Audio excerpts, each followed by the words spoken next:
Good afternoon, welcome to N3 mid day news. నేను Swathi. Nellore VRC తరహాలో మరో 14 పాఠశాలలను సిద్ధం చేస్తున్నామని రాష్ట్ర మంత్రి పొంగూరు నారాయణ పేర్కొన్నారు. 41వ డివిజన్లో జరుగుతున్న ఇంటర్నేషనల్ స్కూల్ కాంక్రీటు పనులను ఆయన నేతలతో కలిసి పరిశీలించారు. పనుల్లో నాణ్యతా ప్రమాణాలు ఖచ్చితంగా పాటించాలని అధికారులను ఆదేశించారు మంత్రి నారాయణ. నెల్లూరు నగరంలోని పరమేశ్వరి నగర్లో రాష్ట్ర మంత్రి పొంగూరు నారాయణ పర్యటించారు.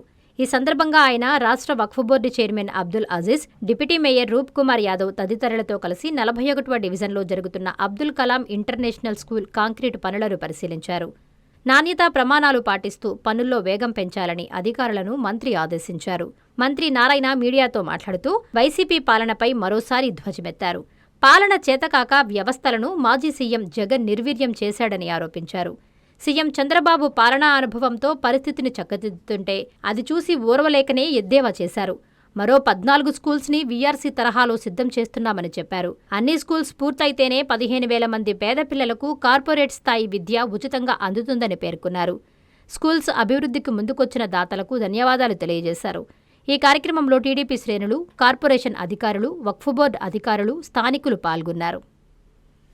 ఈరోజు వర్క్ బోర్డ్ సైట్లో ఏదైతే స్కూల్ నిర్మించాలని నిర్ణయించామో దానికి సంబంధించి కాలం స్ట్రక్చర్ మొదలుపెట్టారు. అయితే ఇక్కడ ఫౌండేషన్ యాక్చువల్గా కొంత వీక్ అని ఎవరైతే దీన్ని టేకప్ చేశారో వాళ్ళు దాని మీద యాక్చువల్గా ఫౌండేషన్ ఫస్ట్ స్ట్రెంథన్ చేసి కన్స్ట్రక్షన్ స్టార్ట్ చేస్తామని ఇన్ని రోజులు ఫౌండేషన్ స్ట్రెంథన్ చేశారు ఉన్న లేటెస్ట్ టెక్నాలజీని ఉపయోగించి. దాని మీద ఈరోజు యాక్చువల్గా కన్స్ట్రక్షన్ మొదలు పెడితే దానికి యాక్చువల్గా ఈరోజు నేను కావచ్చు, వర్క్ బోర్డ్ చైర్మన్ కావచ్చు, మేయర్ కావచ్చు, డిప్యూటీ మేయర్, లోకల్ నాయకులు అందరితో ఇక్కడికి రావటం, ఈ కార్యక్రమంలో పాల్గొనడం జరిగింది. ఎందుకంటే ఈ 42, 43, 48, 40 ఈ ప్రాంతాల్లో పేదలు, నిరుపేదలు ఎక్కువ ఉన్నారు. ఎక్కువగా ముస్లిం సోదరులు ఉన్నారు.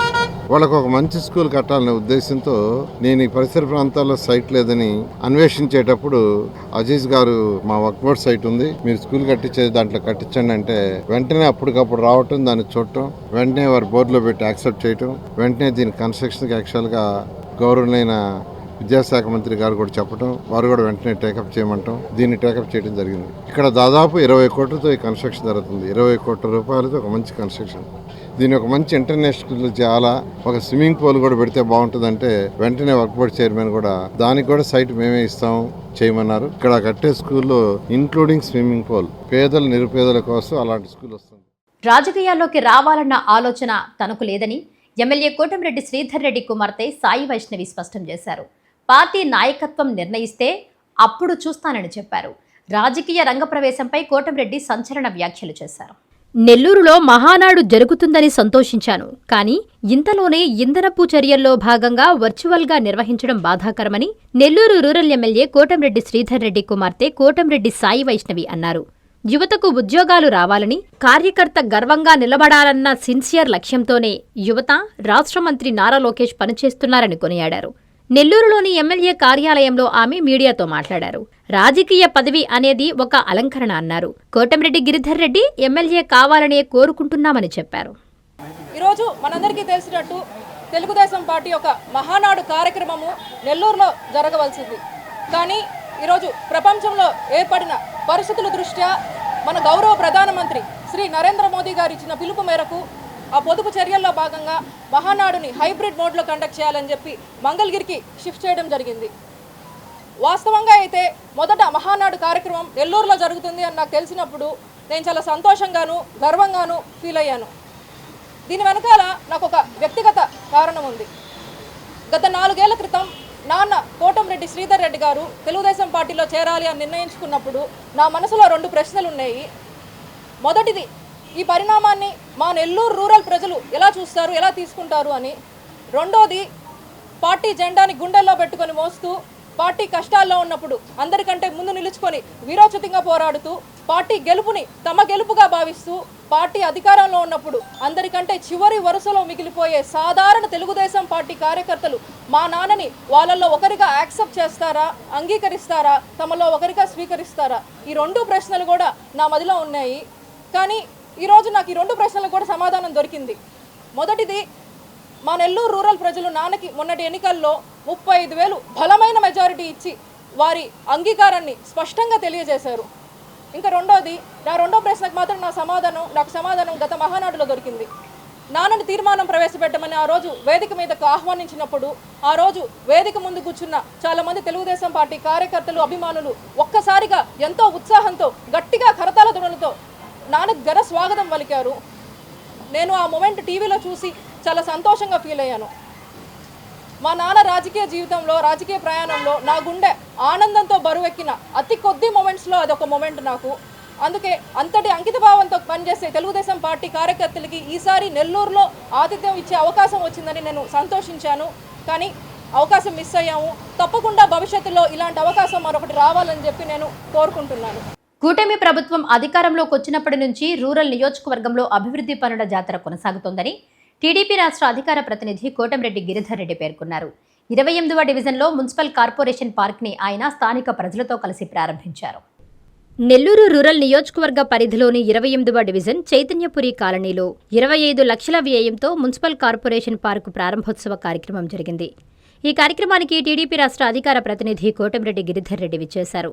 డివిజన్కు విచ్చేసిన ఆయనకి నాయకులు, కార్యకర్తలు, స్థానికులు ఘన స్వాగతం పలికారు. ఈ సందర్భంగా కోటంరెడ్డి డివిజన్ వాసులతో కలిసి పార్కును ప్రారంభించారు. అనంతరం గిరిధర్ రెడ్డి మీడియాతో మాట్లాడుతూ ఎన్నడూ లేని విధంగా కూటమి ప్రభుత్వం ఏర్పడినప్పటి నుండి 28వ డివిజన్లో అభివృద్ధి పనులకు 2,40,00,000 రూపాయలు కేటాయించామని తెలిపారు. 26 డివిజన్లలో అభివృద్ధి పనులు నిరంతరం కొనసాగుతూనే ఉన్నాయని చెప్పారు. ఈ కార్యక్రమంలో స్థానిక corporator, division incharge, cluster incharge, కార్యకర్తలు, ప్రజలు పాల్గొన్నారు. 28వ డివిజన్లో చైతన్యపూర్లో పార్కుని 29 లక్షల రూపాయలతో మనం స్థానిక ప్రజల చేతుల మీదుగా ప్రారంభించుకోవడం జరిగింది. అవన్నీ కూడా ప్రజా దర్బార్లో వచ్చిన విజ్ఞప్తులు, అదేవిధంగా నేరుగా ఎమ్మెల్యే గారికి కానీ నేరుగా స్థానిక నాయకుల ద్వారా వచ్చినాయి కానీ వారందరి సలహా సూచన మేరకు నెల్లూరు రూరల్ నియోజకవర్గంలో అనేక అభివృద్ధి పనులు చేశారు. దాంతోపాటు ముఖ్యంగా నెల్లూరు రూరల్ నియోజకవర్గంలో ఉన్న 26 డివిజన్లో ఏదైతే ఓపెన్ స్పేసులు పార్కులకు సంబంధించి వదులున్నారో అవన్నీ కూడా గత 6 నెలల నుంచి కూడా ప్రత్యేకంగా దృష్టి పెట్టి వాటికి సంబంధించి 6,80,00,000 రూపాయలతో ఎక్కడెక్కడ ఓపెన్ స్పేస్లు ఉన్నాయో కాస్ట్లీ ఏరియాలన్నీ కూడా లక్షల రూపాయలు అంకణం లక్షల రూపాయలు చేసేవన్నీ కూడా కాంపౌండ్ వాళ్ళు కట్టించి వాటిని అన్నింటినీ కూడా సేఫ్ గార్డ్ చేయడం జరిగింది. అదేవిధంగా ఇదేదో ఓపెన్ స్పేసులు పార్కులకు సంబంధించి ఏదో గవర్నమెంట్ ఆస్తి అనే విధానం కాకుండా అది కూడా మన ఆస్తి, ప్రజలకు సంబంధించిన ప్రజల ఆస్తి కాబట్టి ప్రజలు ఆస్తిని కాపాడుకోవడానికి అన్ని విధాల నెల్లూరు నగర కార్పొరేషన్ వారి సహాయ సహకారాలతో, మంత్రివర్యులు డాక్టర్ పొంగూరు నారాయణ గారి సహాయ సహకారాలతో దాదాపు 7 కోట్ల రూపాయలతో 300 కోట్లకు పైగా స్థలాన్ని కాంపౌండ్ అయినా ఒక అభివృద్ధి పని శంకుస్థాపన అంటూ చేయడం జరిగితే తప్పకుండా అది ప్రారంభోత్సవం చేసి తీరాలన్న ఉద్దేశంతో ఏదైతే చేస్తున్నాం అదేవిధంగా చేస్తున్నాం. అదేవిధంగా యువనేత గౌరవ మంత్రివర్యులు జాతీయ కార్యనిర్వాహక తెలుగుదేశం పార్టీ అధ్యక్షులు నారా లోకేష్ గారు నిరుద్యోగ యువత మీద ప్రత్యేకంగా దృష్టి పెట్టి మునుపెన్నడూ లేని విధంగా 21 లక్షల కోట్ల రూపాయలతో 657 ప్రాజెక్టులు ఈ ఆంధ్రప్రదేశ్కి తీసుకొచ్చే విధంగా చేసి భవిష్యత్తులో ఏదైతే యువగళం పాదయాత్రలో మాటిచ్చారో ఆ మాట ప్రకారం 21 లక్షల ఉద్యోగాలు ఇచ్చే విధంగా ఆయన చేస్తున్న ప్రయత్నానికి మనందరూ తోడు కూడా కావాలని ఆయన్ని అభినందిస్తూ నెల్లూరు రూరల్ నియోజకవర్గం పక్షాన భవిష్యత్తులో ఏదైతే కూటమి ప్రభుత్వం ఇస్తుందో సంక్షేమ పథకాలు అవన్నీ నెల్లూరులో జరిగే పసుపు పండుగను ప్రతి ఒక్కరూ విజయవంతం చేయాలని రాష్ట్ర మంత్రి పొంగూరు నారాయణ పిలుపునిచ్చారు. వర్చువల్ మహానాడుపై ఆయన టీడీపీ నేతలతో సమీక్షా సమావేశం నిర్వహించారు. క్యాడర్కు ఎలాంటి లోటుపాట్లు లేకుండా చూడాలని సూచించారు నారాయణ. వర్చువల్ మహానాడును ప్రతిష్టాత్మకంగా నిర్వహించేందుకు సన్నాహాలు చేయాలని సిటీ టీడీపీ నేతలకు రాష్ట్ర పురపాలక పట్టణాభివృద్ధి శాఖ మంత్రి డాక్టర్ పొంగూరు నారాయణ దిశానిర్దేశం చేశారు. క్లస్టర్ల వారీగా నిర్వహించే మహానాడులో పాల్గొనే క్యాడర్కు ఎటువంటి లోటుపాట్లు లేకుండా చూడాలని సూచించారు. నెల్లూరు ప్రతిష్టను ఇనుమడింపజేసేలా ఏర్పాట్లు చేయాలని పిలుపునిచ్చారు. నెల్లూరు నారాయణ మెడికల్ కాలేజీలోని క్యాంపు కార్యాలయంలో పార్టీ నాయకులతో మంత్రి సమీక్షా సమావేశం నిర్వహించారు. వర్చువల్ మహానాడు నిర్వహణపై సిటీ టీడీపీ నేతలకు దిశానిర్దేశం చేశారు. ప్రధాని నరేంద్ర మోదీ పిలుపు మేరకు ఇంధన పొదుపు నేపథ్యంలో నెల్లూరులో జరగాల్సిన మహానాడును రద్దు చేసి ఈ నెల 27, 28 తేదీలలో మంగళగిరిలోని పార్టీ కేంద్ర కార్యాలయం వేదికగా వర్చువల్ ద్వారా హైబ్రిడ్ మహానాడు ప్రతిష్టాత్మకంగా నిర్వహించాలని పార్టీ జాతీయ అధ్యక్షులు చంద్రబాబు నాయుడు, వర్కింగ్ ప్రెసిడెంట్ యువనేత నారా లోకేష్ నిర్ణయించారని వివరించారు. వర్చువల్ మహానాడును విజయవంతం చేసేందుకు కృషి చేయాలని సూచించారు. ఈ సమావేశంలో డిప్యూటీ మేయర్ రూప్ కుమార్ యాదవ్, నగర పార్టీ అధ్యక్షులు మామిడాల మధు, రాష్ట్ర బీసీసీఎల్ ఉపాధ్యక్షులు ధర్మవరం సుబ్బారావు, కార్పొరేటర్లు, క్లస్టర్ ఇన్ఛార్జీలు, కో క్లస్టర్లు, డివిజన్ ప్రెసిడెంట్లు మరియు టీడీపీ నేతలు పాల్గొన్నారు. నెల్లటూరు ప్రైవేట్ ధర్మల కేంద్రం ఎదుట కార్మికులు ఆందోళనకు దిగారు. సమాన పనికి సమాన వేతనం ఇవ్వాలని డిమాండ్ చేశారు సిపిఎం జిల్లా కమిటీ సభ్యులు. చాలని జీతాలతో పనిచేస్తూ ఇబ్బందులు పడుతున్న కార్మికులతో యాజమాన్యం వెంటనే చర్చలు జరిపి వారి డిమాండ్లు పరిష్కరించాలని సిపిఎం జిల్లా కమిటీ సభ్యులు గడ్డం అంకయ్య డిమాండ్ చేశారు. నెల్లూరు జిల్లా ముత్తుకూరు మండలం నేలటూరులోని ప్రైవేట్ ధర్మల కేంద్రం ఎదుట కార్మికులు ఆందోళన 3వ రోజు కొనసాగుతోంది. ఈ సందర్భంగా ఆందోళన చేస్తున్న కార్మికులకు సంఘీభావం తెలుపుతూ సిపిఎం, సిఐటియు నాయకులు పాల్గొన్నారు.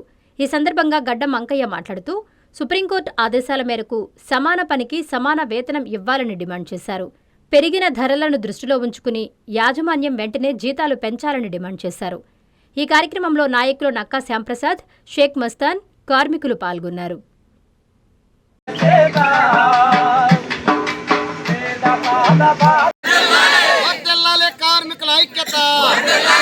పైనాపురం దగ్గర ఉన్నటువంటి సెయిల్ కంపెనీ అంటే Sembcorp energy India limited company, ఈ కంపెనీ ఇంటర్నేషనల్ కంపెనీ.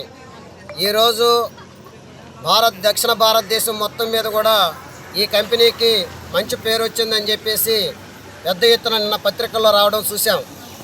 అయితే ఇక్కడ స్థానికంగా ఉన్నటువంటి ప్రజలు సర్వస్వం కోల్పోయారు. ఈ కంపెనీకి భూములు ఇచ్చినారు, నిర్వాసితులైనారు. ఒక పక్క దుమ్ము ధూళి బూడితో అల్లాడిపోతూ ఉన్నారు. ఈరోజు 15 సంవత్సరాల నుంచి ఈ కంపెనీలో పనిచేస్తున్నటువంటి కార్మికులకి ఎటువంటి జీతాలు అనేటువంటిది లేదు. ఈరోజు సాలనటువంటి జీతాలతో వీళ్ళంతా కూడా ఈరోజు వాళ్ళ బతుకు జీవనాన్ని విడుస్తూ ఉన్నారు. కంపెనీలో ఉండేటువంటి యాజమాన్యం వారు మాత్రం కార్మికులు దాదాపు ఒక 6 రోజుల నుంచి గేటు ఎదుట వాళ్ళు నిరసన తెలియజేస్తూ ఉంటే నేటికి కూడా యాజమాన్యం వచ్చి వాళ్ళ సమస్య తెలుసుకున్నటువంటి పరిస్థితి లేదు. రామనారాయణ రెడ్డి రహదారి పనుల్లో ఎలాంటి జాప్యం జరగకూడదని త్వరితగతిన పనులు ప్రారంభించాలని ఆదేశించారు.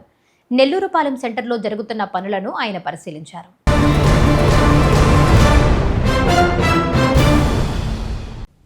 ఆత్మకూరు నెల్లూరుపాలెం సెంటర్ నుంచి పట్టణంలోకి వెళ్లే R&B రహదారి మరమ్మతులకు 30 లక్షల నిధులతో తక్షణమే పనులు చేపట్టాలని రాష్ట్ర మంత్రి ఆనం రామనారాయణ రెడ్డి ఆదేశించారు. శనివారం ఉదయం ఆత్మకూరులో పలు ప్రాంతాలను అధికారులు, స్థానిక ప్రజాప్రతినిధులతో కలిసి మంత్రి ఆనం రామనారాయణ రెడ్డి పరిశీలించారు. రోడ్డు మరమ్మత్తు పనులను వెంటనే ప్రారంభించి వేగంగా పూర్తి చేయాలని R&B శాఖ అధికారులను మంత్రి ఆనం రామనారాయణ రెడ్డి ఆదేశించారు. పనుల్లో ఎలాంటి జాప్యం జరగకూడదని అధికారులను హెచ్చరించారు. రోడ్డు మొత్తం ఆధునీకరణ చేపట్టి చిన్న గుంట కూడా లేకుండా నాణ్యతతో పనులు పూర్తి చేయాలని స్పష్టమైన ఆదేశాలు జారీ చేశారు. సెంటర్ లైటింగ్, గ్రీనరీ నిర్వహణపై ప్రత్యేక దృష్టి సారించి పట్టణాన్ని మరింత అందంగా తీర్చిదిద్దాలని మున్సిపల్ అధికారులకు సూచించారు.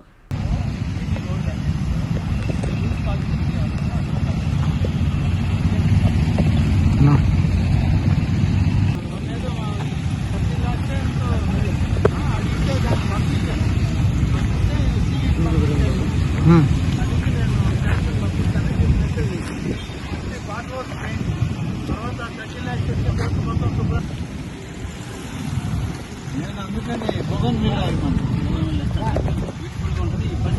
విల్ల అయితే ఆ రంగు కూడా పూర్తి వస్తుంది చెట్టు అంతా.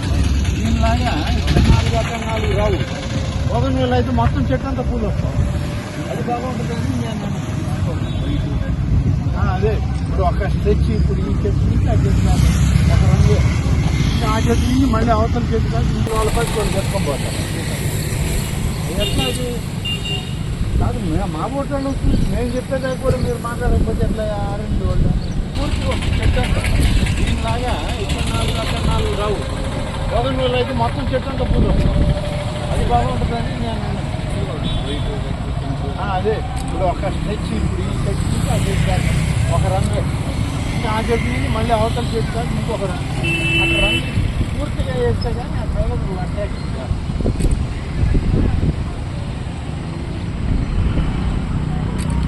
ఇప్పుడు ముందు ప్రస్తుతానికి పోయిన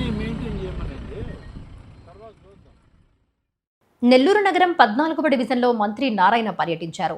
డివిజన్లో జరుగుతున్న అభివృద్ధి పనులను ఆయన పరిశీలించారు. తన సొంత నిధులతో డివిజన్ని అభివృద్ధి చేస్తున్న కార్పొరేటర్ కర్తం ప్రతాప్ రెడ్డిని ప్రత్యేకంగా అభినందించారు మంత్రి నారాయణ. 14వ డివిజన్ను ఆదర్శవంతంగా సుందరంగా తీర్చిదిద్దడమే లక్ష్యమని మంత్రి పొంగూరు నారాయణ అన్నారు. నెల్లూరు నగరం 14వ డివిజన్లోని గౌడస్టాల్ సెంటర్, సర్వేపల్లి వారి వీధిలో ఆయన పర్యటించారు.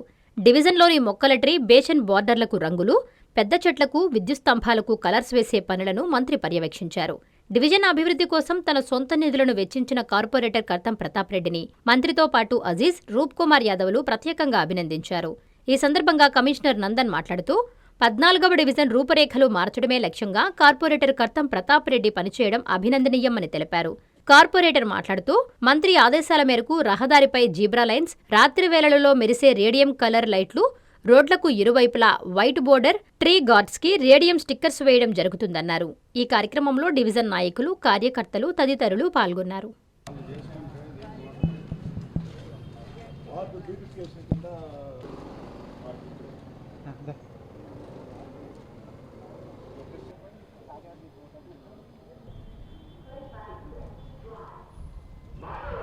నెల్లూరు నగరంలో జరుగుతున్నటువంటి అనేక అభివృద్ధి కార్యక్రమాల్లో భాగంగా నెల్లూరు నగరంలో వినూత్నంగా అనేక రకాల చెట్లను ఇక్కడ నాటడం జరిగింది.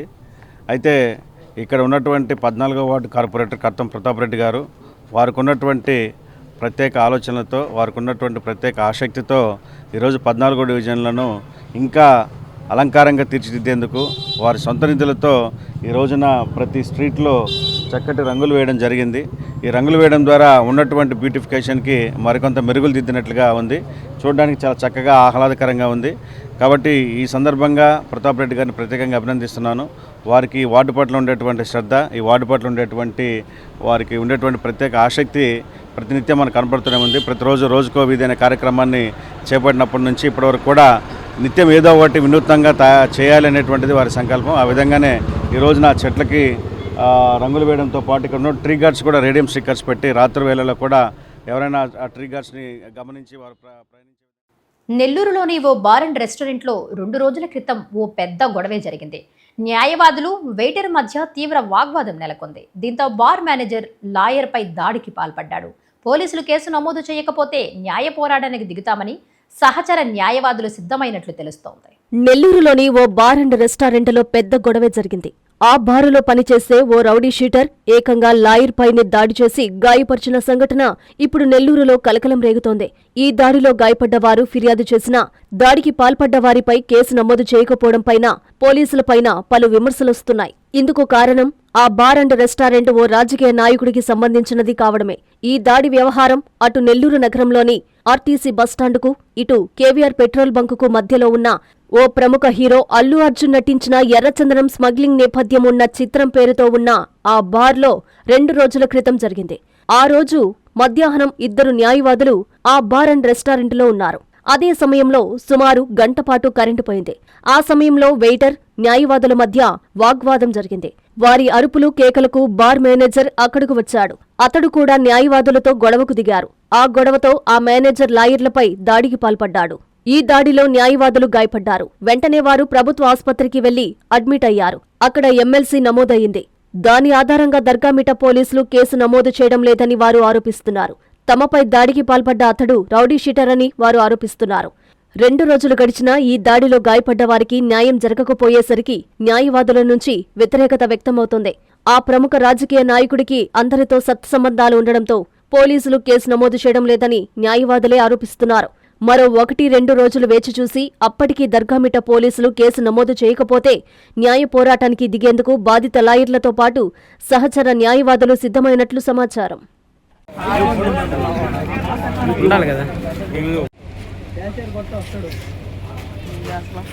వాడు ఇప్పుడు నాతో మాట్లాడలేదు. 5 నిమిషాల ముందు ఇప్పుడే వాళ్ళు పోయి తీసుకువస్తానని చెప్పాడు. తీసుకురామని చెప్పు. ఏదో వాళ్ళు వీళ్ళు బ్లాక్ టీ షర్ట్ వాళ్ళు వీళ్ళు నాతో మాట్లాడితే వెనకేస్తున్నా ఒక అడ్వకేట్ మెంబర్ అయినావు దాంట్లో అక్కడ బార్ మెంబర్లో అడ్వకేట్లు ఏ విధంగా వెనకేసుకొస్తుంది చేయబోక ఉన్నాను సార్ పిలిపినండి ఒక నిమిషం ఈడే సపోర్ట్ చేయకుండా లేరు చేయకుండా మనం ఎందుకు పంపించేస్తాం మరి నేను పంపించానన్నా ఎవరిని పంపించానన్నా నేనే వచ్చి మాట్లాడతావు బాధ తరపున వారి తరపున నేను ఎందుకు వచ్చి మాట్లాడతాను వాడవడం నాకేం తెలుసు నేను ఎందుకు వచ్చావు నేను అన్న కోసం కాదు కదా స్టేషన్ పిలిపి సిఏ గారు మాట్లాడేది అవునా కదా అన్నాడు అతన్ని తీసుకొని వస్తాం ఇప్పుడే వస్తాడు ఎక్కడికో ఏడా ఉన్నాడు అబ్బాయి దాని పని నెంబర్ తీసుకోండి అబ్బాయి పిలుస్తాడు ఇప్పుడు 3 సార్లు అడుగుతాను చేస్తాను నంబర్ ఇస్తాను పోయి దాంట్లో ఇబ్బంది కుర్చీ ఒక రౌడీ షీట్ అంట రౌడీ షీట్ ఉందంట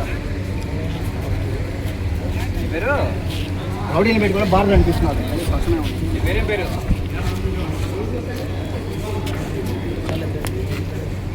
బిల్లు కట్టకపోతే బిల్లు అంటే ఏం అడగకూడదు అనమాట వాడు బిల్లు వేసి కాదు లాయర్ అని చెప్పినా కూడా కొట్టాడు చూడ టీచర్ పోస్టుల భర్తీలో అంతులేని అవినీతి జరిగిందని ఎమ్మెల్సీ పర్వతిరెడ్డి చంద్రశేఖర్ రెడ్డి ఆరోపించారు.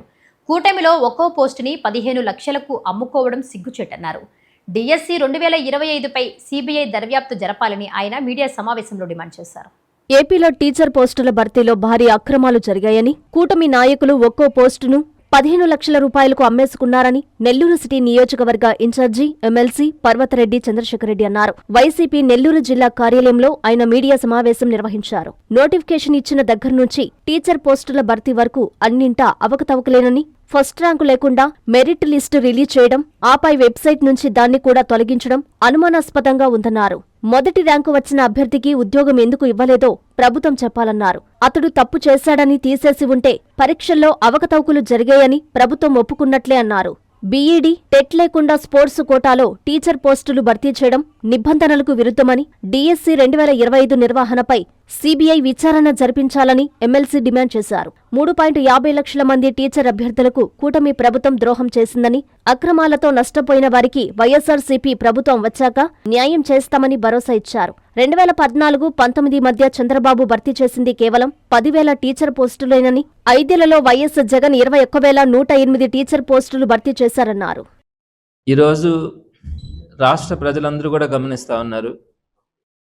కూటమి ప్రభుత్వం వచ్చిన తర్వాత కింది స్థాయి నుంచి పైదాకా కూడా ఎంత అవినీతి జరుగుతూ ఉంది, ఎక్కడికక్కడ దోచుకునే పరిస్థితి ఈరోజు ప్రజలందరూ కూడా కల్లారా చూస్తున్నారు. ఎవరు దేన్ని ఉపేక్షించట్లా, ప్రతి దాంట్లో కూడా అవినీతి. ఎక్కడ దొరికితే అక్కడ లంచం కానీ అవినీతి కానీ ఈరోజు ప్రతి దాంట్లో కూడా నిత్యకృత్యం అయిపోయింది. అయితే ఎప్పుడు కూడా మనం వినలా, ఆంధ్ర రాష్ట్రంలో మొదటి నుంచి కూడా కొన్ని ఫీల్డ్స్ అన్నీ కూడా పవిత్రంగానే ఉన్నాయి.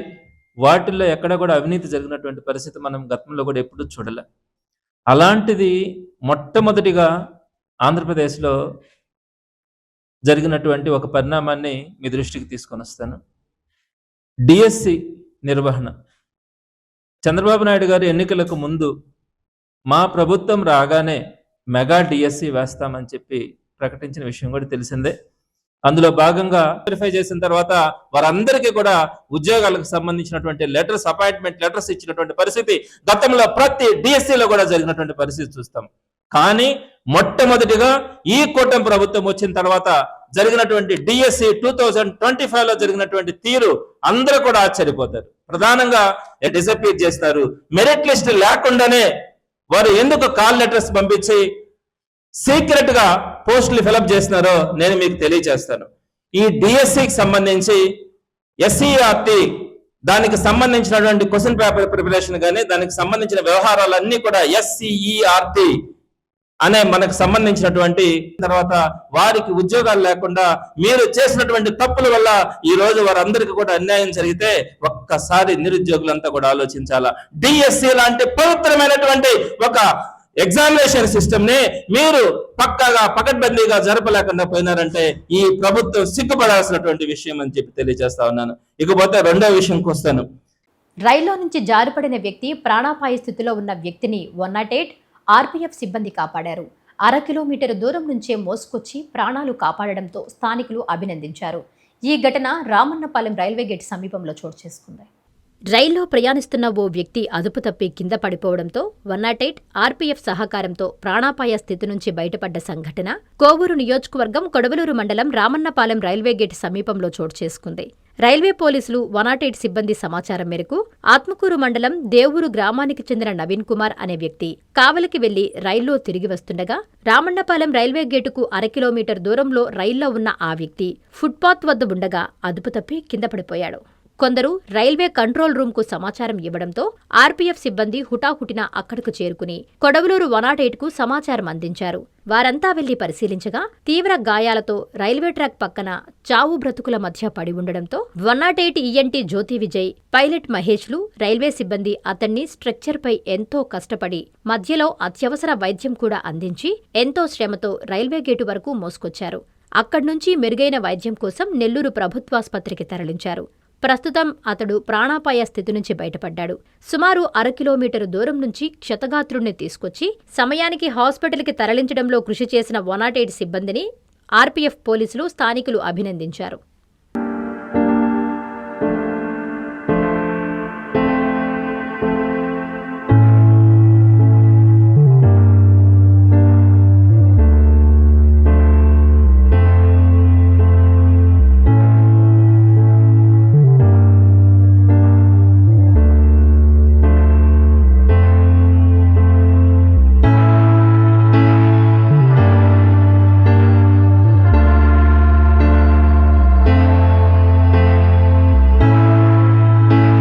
ఈ వార్తలు ఇంతటితో సమాప్తం. నమస్కారం.